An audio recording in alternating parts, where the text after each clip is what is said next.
Baik, perkenalkan nama saya Luhur Wulandari, dokter muda anestesi periode 15 Juni sampai 28 Juni 2020. Di sini saya akan menjelaskan mengenai perbedaan AHA 2010 dan 2015. Jadi, yang pertama saya akan menjelaskan mengenai bantuan hidup dasar. Jadi, bantuan hidup dasar adalah dasar untuk menyelamatkan nyawa ketika terjadi henti jantung. Jadi, aspek dasar dari BHD ini meliputi pengenalan langsung terhadap henti jantung mendadak dan aktivasi sistem tanggap darurat, cardiopulmonary resuscitation atau CPR, atau resusitasi jantung paru, dan defibrilasi cepat dengan defibrilator eksternal otomatis atau AED. Jadi, apa itu AHA? Jadi AHA itulah American Heart Association. Jadi ini adalah merupakan suatu perkumpulan yang berdiri pada tahun 1966 dan menetapkan untuk pertama kali mengenai resusitasi. Jadi pada awalnya AHA terfokus pada urutan airway, breathing, dan circulation. Namun karena berdasarkan penelitian yang dilakukan, sekuensi ini kan menyebabkan penundaan 30 detik terhadap kompresi dinding dada yang dibutuhkan untuk mempertahankan sirkulasi darah, sehingga sekuensi ini akhirnya dirubah menjadi CAB, dan AHA terus memperbarui berbagai metode yang digunakan untuk melakukan CPR khususnya dalam hal kompresi. Jadi saya akan menjabarkan perubahan atau perbedaan yang ada pada AHA 2010 dan AHA 2015. Jadi yang pertama, program AED untuk penolong tidak terlatih dalam komunitas. Jadi yang pada tahun 2010 itu CPR dan program penggunaan Automated External Defibrillator atau AED di lokasi umum tempat adanya kemungkinan pasien serangan jantung terlihat relatif tinggi. Untuk tahun 2015, jadi program PAD atau Public Access Defibrillator untuk pasien dengan out-hospital cardiac arrest diterapkan di lokasi umum tempat adanya kemungkinan pasien serangan jantung relatif tinggi. Jadi alasan adanya perubahan ini adalah jadi terdapat bukti dari penelitian bahwa perbaikan tingkat kelangsungan hidup pasien setelah serangan jantung bila pendamping melakukan CPR dengan cepat menggunakan AED, sehingga akses cepat ke defibrillator merupakan komponen utama. Program PAD memerlukan 4 komponen penting. Yang pertama, identifikasi lokasi penempatan AED. Yang kedua, pelatihan penolong yang diantisipasi dalam CPR penggunaan AED. Yang ketiga, hubungan terpadu dengan Emergency Medical Service atau EMS. Dan yang keempat adalah program peningkatan kualitas dan berkelanjutan. Jadi ini adalah gambar perubahan dari AED. Kemudian penggunaan media sosial untuk memanggil penolong. Jadi ini baru diterapkan pada AHA 2015, yaitu menerapkan teknologi media sosial untuk memanggil penolong yang berada dalam jarak dekat dengan korban dugaan outpatient cardiac arrest, serta bersedia mampu melakukan CPR adalah tindakan yang wajar bagi masyarakat. Jadi alasan diadakannya penggunaan media sosial untuk memanggil penolong adalah jadi terdapat sedikit bukti untuk mendukung penggunaan media sosial oleh operator untuk memberitahu calon penolong korban serangan jantung terdekat, dan pengaktifan media sosial belum terbukti dapat meningkatkan kelangsungan hidup korban out-hospital cardiac arrest. Namun, dalam penelitian terbaru di Swedia, terjadi peningkatan yang signifikan pada jumlah CPR yang dilakukan pendamping bila sistem operator ponsel digunakan. Dengan tingkat bahaya rendah dan potensi manfaat yang tersedia, serta keberadaan perangkat digital dimanapun, pemerintah kota dapat mempertimbangkan untuk menerapkan teknologi ini ke dalam sistem perawatan hospital cardiac arrest mereka. Selanjutnya adalah pengenalan dan pengaktifan cepat sistem tanggap darurat. Pada tahun 2010, dikatakan bahwa healthcare provider harus memastikan reaksi pasien sewaktu memeriksanya untuk menentukan apakah nafas terhenti atau tidak normal.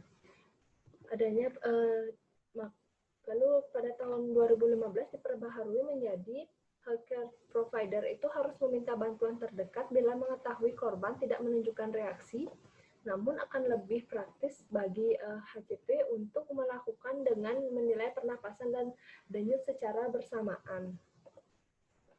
Jadi hal ini bertujuan untuk meminimalkan penundaan dan mendukung penilaian serta tanggapan yang cepat dan efisien secara bersamaan, karena dengan meminimalkan penundaan akan meningkatkan efektivitas dari CPR. Kemudian rantai kelangsungan hidup. Jadi ini baru pada AHA 2015, jadi rantai kelangsungan hidup dibuat terpisah yang akan mengidentifikasi jalur yang berbeda antara pasien yang mengalami serangan jantung di rumah sakit dan yang di luar rumah sakit.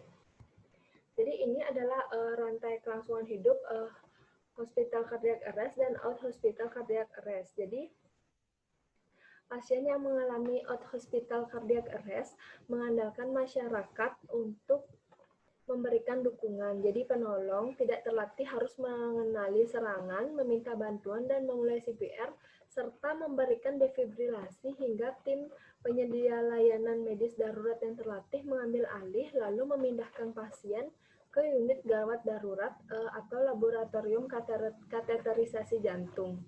Jadi terakhir pasien dipindahkan ke unit perawatan kritis untuk perawatan lebih lanjut. Sebaliknya, pada pasien yang mengalami hospital cardiac arrest, mengandalkan sistem pengawasan yang sesuai untuk mencegah serangan jantung. Pasien mengandalkan interaksi sempurna dari berbagai unit dan layanan institusi serta bergantung pada tim multidisipliner termasuk dokter, perawat, ahli terapi pernapasan, dan banyak lagi. Selanjutnya, batasan gerak tulang belakang. Jadi, ini baru pada tahun 2015, yaitu aplikasi kolar servikal secara rutin oleh penyedia layanan pertolongan pertama tidak disarankan. Jadi penyedia pertolongan pertama yang menduga adanya cedera tulang belakang harus memastikan orang yang cedera tetap berada dalam posisi yang sama sambil menunggu kedatangan penyedia layanan emergency medical service. Jadi alasan adanya aturan ini adalah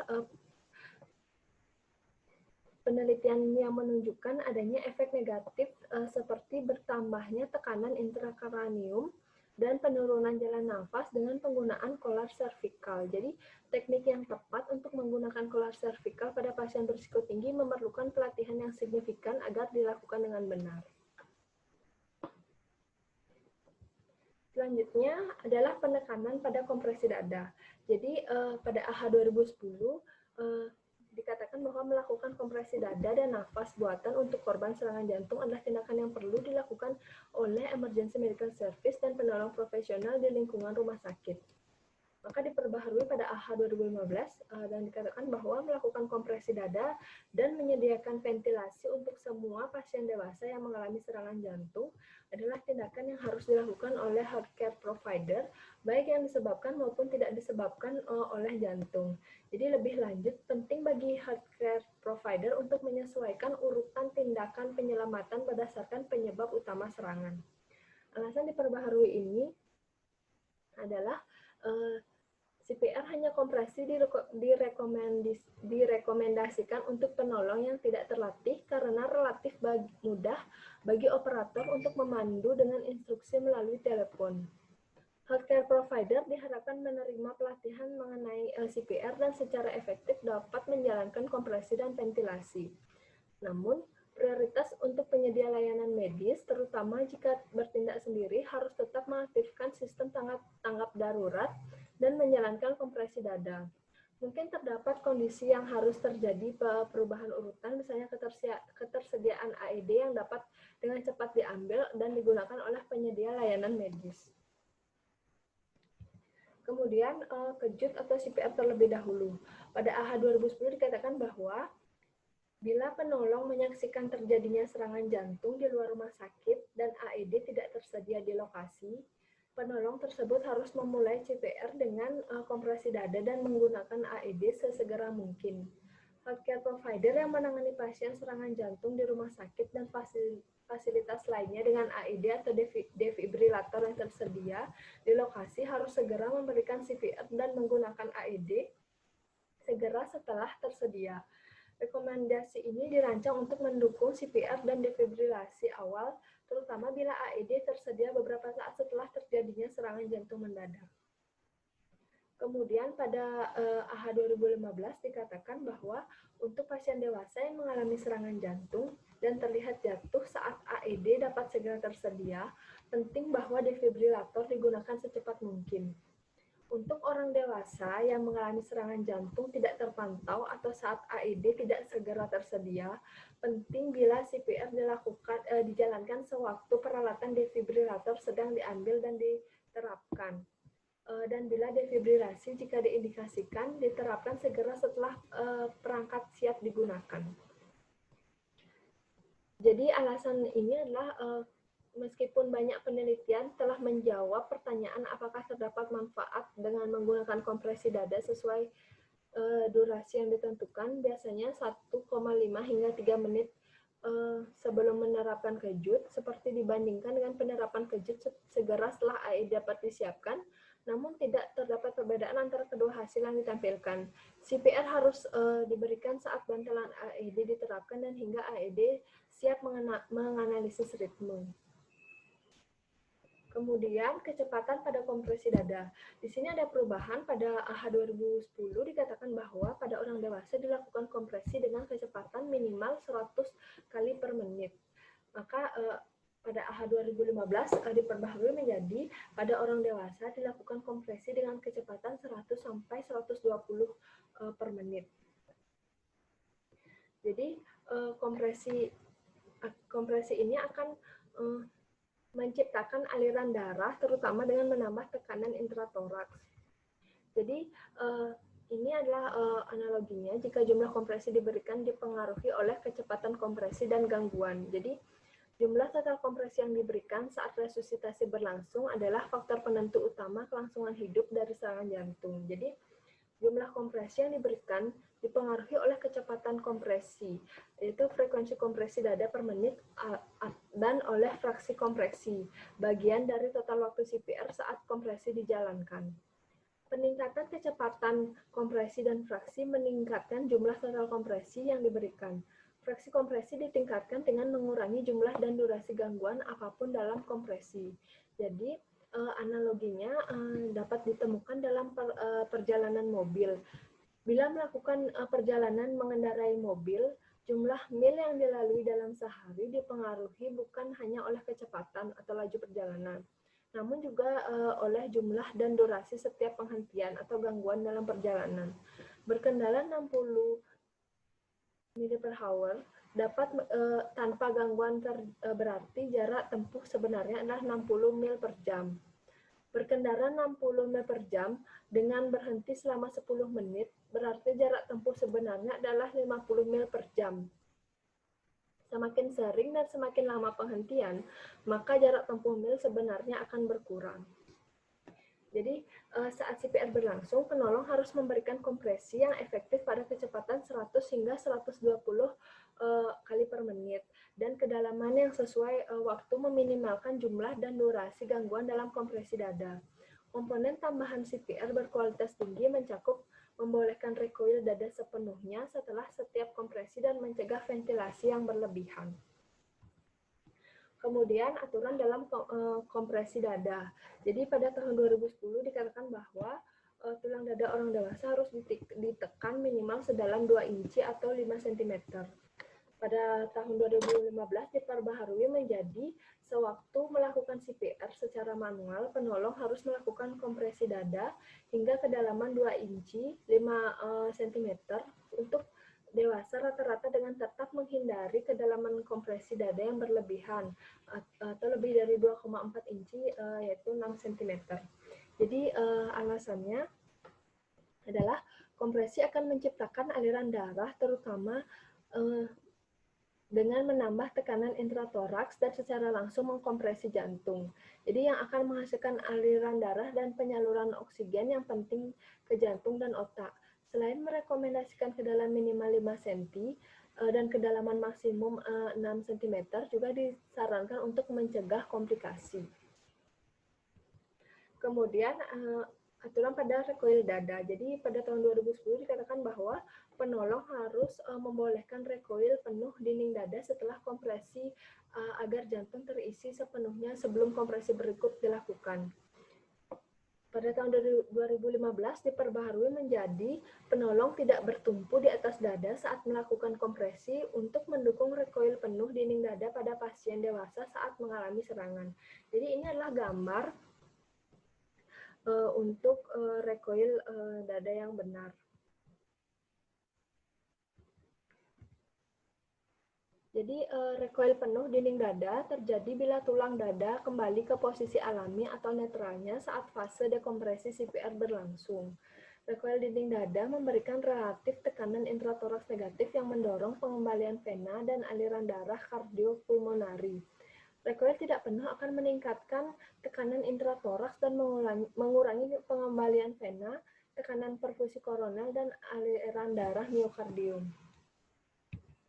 Selanjutnya adalah meminimalkan gangguan pada kompresi dada. Pada AHA 2010 dikatakan bahwa penolong harus berupaya meminimalkan frekuensi dan durasi gangguan dalam kompresi untuk mengoptimalkan jumlah kompresi yang dilakukan per menit. Maka AHA 2015 memperbaharui menjadi untuk orang dewasa yang mengalami serangan jantung dan menerima CPR tanpa saluran udara lanjutan, mungkin perlu untuk melakukan CPR dengan sasaran fraksi kompresi dada setinggi mungkin dengan target minimum 60%. Jadi, gangguan dalam kompresi dada dapat ditunjukkan sebagai bagian dari perawatan yang diperlukan, misalnya analisis ritme dan ventilasi, atau yang tidak sengaja, misalnya gangguan terhadap penolong. Fraksi kompresi dada adalah pengukuran proporsi waktu resusitasi total yang dilakukan kompresi. Peningkatan fraksi kompresi dada dapat diperoleh dengan meminimalkan jeda dalam kompresi dada. Sasaran optimal untuk fraksi kompresi dada belum didefinisikan. Penambahan fraksi kompresi target ditujukan untuk membatasi gangguan dalam kompresi dan mengoptimalkan perfusi koroner dan aliran darah saat CPR berlangsung. Kemudian untuk ventilasi tertunda, ini baru pada AHA 2015 untuk pasien out hospital cardiac arrest yang terpantau dengan ritme dapat dikejut, mungkin penting bagi sistem emergency medical service dengan umpan balik beberapa tingkat berbasis prioritas untuk menunda ventilasi bertekanan positif. Dengan menggunakan strategi hingga 3 siklus dari 200 kompresi berkelanjutan dengan insuflasi oksigen pasif dan tambahan saluran udara. Jadi beberapa sistem emergency medical service telah menguji strategi penerapan kompresi dada awal secara berkelanjutan dengan PPV tertunda untuk korban out hospital cardiac arrest dewasa. Dalam semua sistem EMS ini, penyedia layanan menerima pelatihan tambahan dengan penekanan pada penerapan kompresi dada yang berkualitas tinggi. Jadi 3 penelitian dalam sistem yang menggunakan umpan balik beberapa tingkat berbasis prioritas dalam komunitas perkotaan dan pedesaan, serta memberikan paket perawatan mencakup hingga 3 siklus insuflasi oksigen pasif, penyisipan tambahan saluran udara, dan 200 kompresi dada berkelanjutan dengan penerapan kejut, menunjukkan peningkatan kelangsungan hidup pasien dengan status neurologis yang dapat diterima pada korban serangan jantung yang terlihat jatuh dan dengan ritme dapat dikejut. Kemudian ventilasi saat CPR berlangsung dengan saluran udara lanjutan. Pada AHA 2010 dikatakan bahwa bila saluran udara lanjutan, misalnya pipa endotrakeal, kombitub, atau saluran udara masker laring, telah dipasang saat CPR yang dilakukan oleh 2 orang berlangsung, berikan 1 napas buatan setiap 6 hingga 8 detik tanpa mencoba mensinkronkan napas buatan di antara kompresi. Jadi tindakan ini akan menghasilkan pemberian 8 hingga 10 napas buatan per menit. Pada AHA 2015 diperbaharui menjadi penyedia layanan medis mungkin perlu memberikan 1 napas buatan setiap 6 detik, 10 napas buatan per menit, sambil tetap melakukan kompresi dada berkelanjutan, misalnya saat CPR berlangsung dengan saluran udara lanjutan. Jadi, satu kecepatan praktis bukan serangkaian nafas buatan per menit untuk orang dewasa. Anak-anak dan bayi ini akan lebih mudah dipelajari, diingat, dan dilakukan. Jadi ini adalah algoritma serangan jantung pada orang dewasa. Ini AHA 2015. Yang pertama, jika ada korban serangan jantung, curiga serangan jantung, maka amankan lokasi kejadian. Kemudian, apabila korban tidak menunjukkan reaksi, teriaklah untuk mendapatkan pertolongan terdekat. Aktifkan sistem tanggap darurat melalui perangkat bergerak jika tersedia. Ambil AED dan peralatan gawat darurat atau minta seseorang untuk melakukannya. Maka sembari itu, perhatikan apakah nafas terhenti atau tersengal dan periksa denyut secara bersamaan dan apakah denyut benar-benar terasa dalam 10 detik atau tidak. Jika bernafas normal, ada denyut, maka pantau hingga tenaga medis terlatih tiba. Jika bernafas tidak normal dan ada denyut, maka berikan nafas buatan, satu nafas buatan setiap 5-6 detik atau sekitar 10-12 nafas buatan per menit. Aktifkan sistem tanggap darurat jika belum dilakukan setelah 2 menit. Terus berikan nafas buatan, periksa denyut kurang lebih setiap 2 menit. Jika tidak ada denyut, mulai CPR, lanjutkan dengan kotak CPR.